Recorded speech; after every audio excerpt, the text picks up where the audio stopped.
Yes? I have a question. Okay. When I started the breast cancer process, at City of Hope, they told me about the chief nutritionist gave me a list called the Dirty Dozen.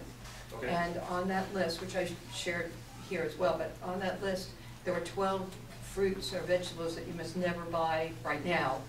That list can change, I understand, but you should never buy except organically because of the pesticides that are intrinsic in it. Potatoes, but not yams. I'm just remembering from spinach, etc. And do you believe, because my husband keeps telling me about these exposés, do you believe that organically, when a country says, is there one country that's notorious, and I'm not saying China or Mexico, I'm just asking, when they say it's organic, would you bet your firstborn that it really is, or are there some we should be suspicious of?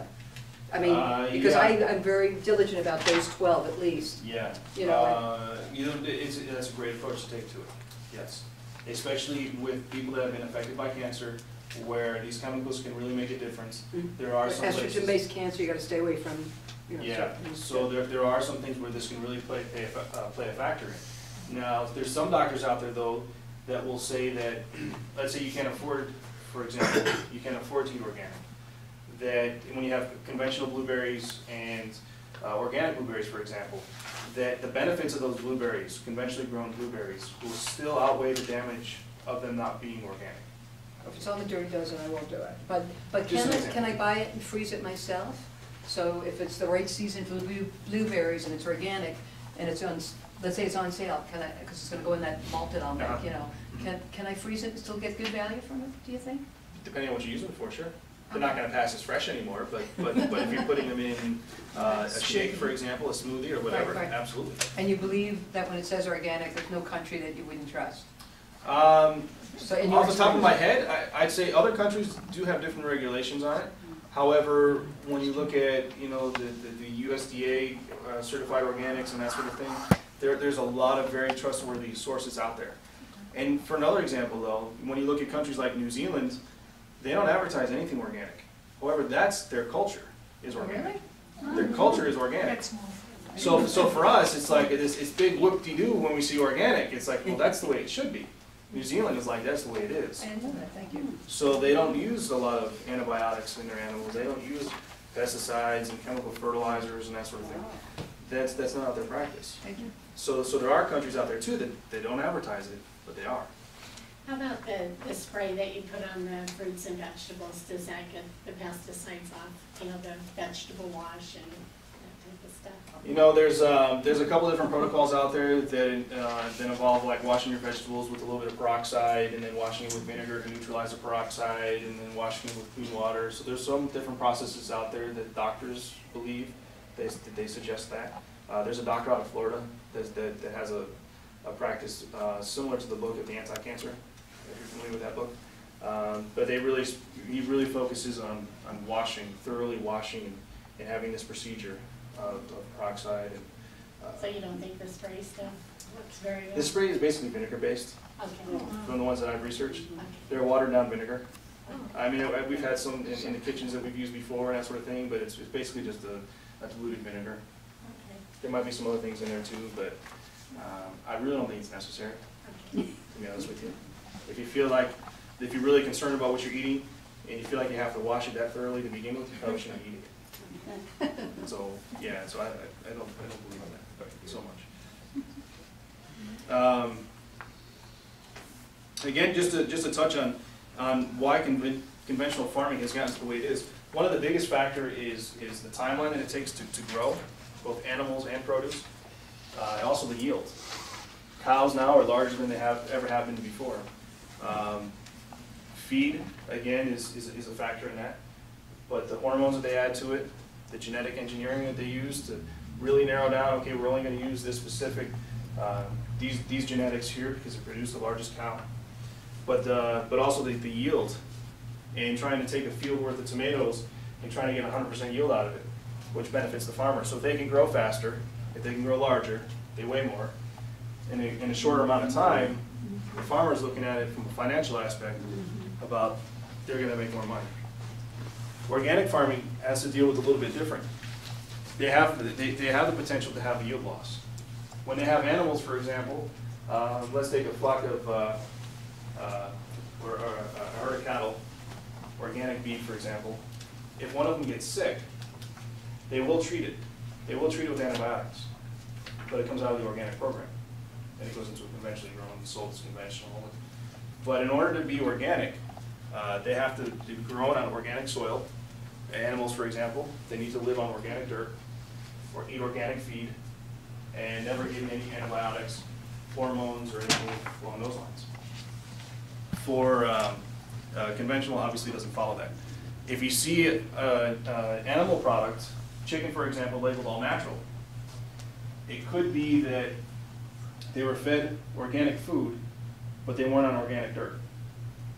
Or they could have been on organic dirt and fed conventional feed. Something along those lines. Something's missing. But still no antibiotics or hormones. Could we, could I go back to what you said about New Zealand? Sure. That organic is their way of life? Mm-hmm. It'd be very interesting, you might know, I don't know, to see their cancer rate versus other countries' cancer rates that do both. Yeah. Well, I guarantee their diabetes ratio is a lot lower than ours. Yeah, for sure. For sure. I haven't looked into that, but that is a good thought.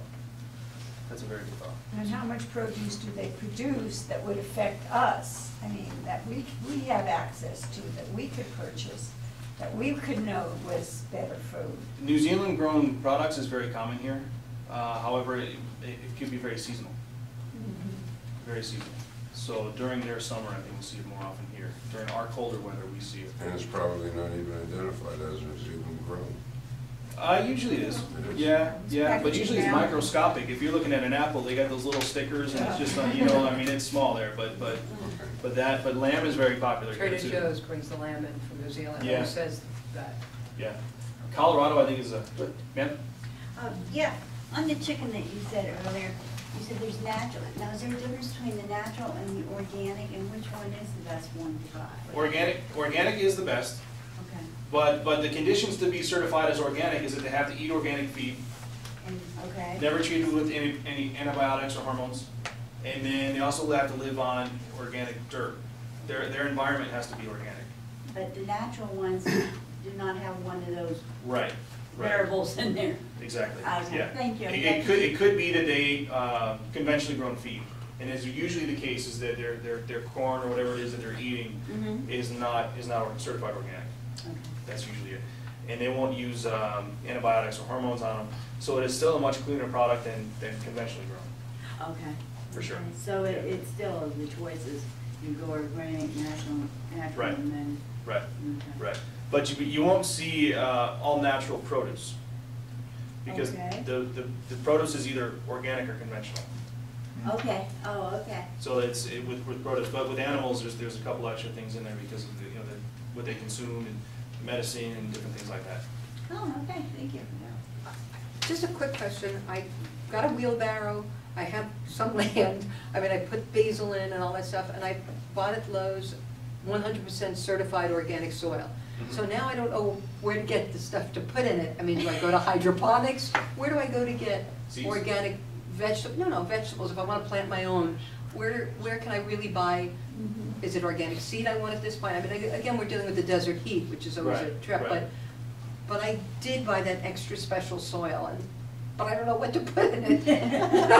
So I'm sitting there, I'm wondering, you know. Personally, I shop at Whole Foods almost every day. Right, me too. And I see the seeds there as you walk in. Oh, I never even looked there. There's a rack of seeds, tons of seeds. So I know for sure. So you're Whole Foods is cultured to not. do that, I never thought that. So you don't buy from any of these farms, any plants from them? Is that doesn't? No, No? I haven't. Okay, No. so the seeds, thank you. I'm never home to grow vegetables. What about fish? What fish do you recommend as being the most nutritious and helpful for cancer? Smaller and whitefish. Whitefish. Yeah, whitefish. Salmon is okay. There's actually only 2 fish known that can produce papers to say that they're certified organic. And I believe they come out of Scotland. One of them is salmon, and one of them is black cod, Gillen's black cod. So Black hawk? black cod, Love Black it. cod. cod, yeah. So those are the only two that actually can produce papers to say that we're certified So organic. you're saying the whiter Yeah. and the smaller? Right, this, The smaller whiter because we the talked meat- about the toxins. The whiter the meat and the smaller the fish. Yeah, smaller because of the toxins, and then, health-wise, omega-wise, and that sort of thing, the And they're whitefish. filleted, they're filleted. You're not saying there is a such thing as a white fish. You're saying. Right, white meat, flesh. White meat. Correct. Okay. And tilapia, Which one? Tilapia, you see packaged in small fillets, but is that coming from a small fish or are they, it's a bigger fish? No, that is a small fish. Is that Oh, considered? tilapia is Yeah. considered. I thought it was a bigger fish. Yeah. You can see them, the ones that, the common ones will have, you can see the tail on them, very, very small. So if you look at the